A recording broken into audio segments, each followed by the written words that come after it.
За сайн байцгаана уу. За бид энэ удаад параметрлэлцсний параметрлэлийн байршил шилжүүлэхийн талаар үзгэлээ. За аль агуулгаас аль агуулга руу. За гадаад агуулгаас дотоод агуулга руу.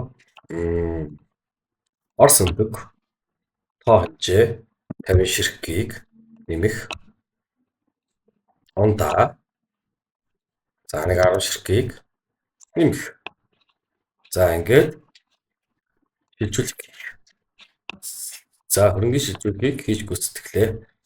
Шилжүүлгийг үзэх. За Орос өндөг 50 ширхгийг, Coca-Cola 10 ширхгийг нийтдээ 60 ширхэг. За ингэсэн болвол параметрлэлийн барац руу ороод Орос өндөгөө үзье.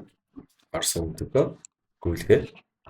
За ингээд бүх агуулгаар ингээд шүүгүүд үзэхээр энд хийсэн бүх одоо юу шилжүүлэх юм байна. За Орос өндөг, за саяны Coca-Cola бүх агуулгаар гэдэг энэ мэтчлэн үзнэ. За иймэрхүү үйлдэлийг болвол ерөнхийдөө бол байгууллагын одоо зааш нэрүүд ерөнхийдөө бол хийдгээ. За иймэрхүү маркаар параметрлэлийн байршил шилжүүлэг хийнэ.